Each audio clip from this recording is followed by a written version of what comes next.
Vendredi 6 octobre, bonjour à tous, soyez les bienvenus dans le 12-13. Voici tout de suite les titres de cette édition.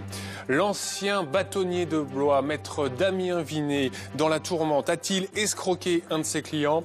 Il est soupçonné d'avoir acheté une maison aux enchères pour son propre compte via une société immobilière aux dépens de l'un de ses clients. Il est aujourd'hui jugé par la Cour d'appel d'Orléans. Investir pour acquérir de nouvelles parts de marché et soutenir l'emploi. L'entreprise Duralex dans le Loiret a inauguré hier son nouveau four de cuisson du verre. Un investissement de près de 10 millions d'euros et un four qui fonctionne 24 heures sur 24.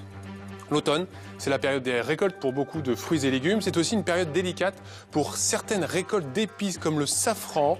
Reportage avec des safraniers dans le Cher à la fin de cette édition. Voilà pour les titres. Bonjour à tous, soyez les bienvenus. Avant de les développer, du nouveau 6 mois après le meurtre d'Orient Mipoudou à Château-Renard dans le Loiret, les gendarmes de la section de recherche d'Orléans ont procédé à un vaste coup de filet mercredi à Château-Renard, là où vivait l'adolescent. 8 personnes ont été placées en garde à vue. Dans l'actualité également, un dramatique accident dans le Loir-et-Cher. Hier, une famille entière est décédée suite à une collision sur la route entre Mur-de-Sologne et Soins-en-Sologne. Un couple et son enfant ont perdu la vie. Au chapitre judiciaire, je vous le disais en titre, l'ancien bâtonnier de Blois, maître Damien Vinet, a-t-il escroqué un de ses clients ? Il est soupçonné d'avoir acheté une maison aux enchères pour son propre compte via une société immobilière aux dépens de l'un de ses clients. L'affaire est très grave, il est aujourd'hui jugé par la Cour d'appel d'Orléans. On retrouve tout de suite sur place au tribunal Nathalie Hérault.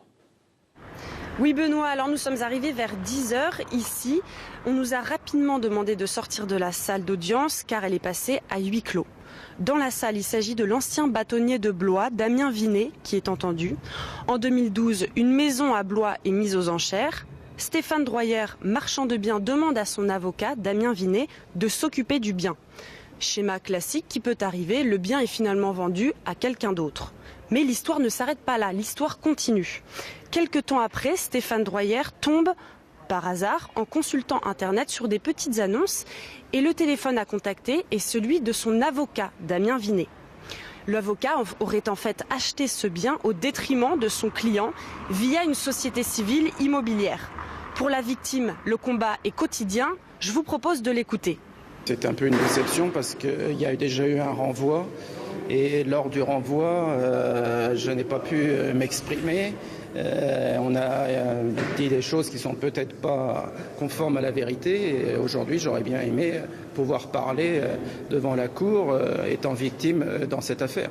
Et malheureusement je suis à la porte et je ne peux pas témoigner. Donc Benoît, nous nous trouvons toujours devant la cour d'appel. Dans la salle d'audience, cela pourrait être assez long, peut-être plusieurs heures. La grande question est de savoir qu'est-ce que l'avocat général va demander.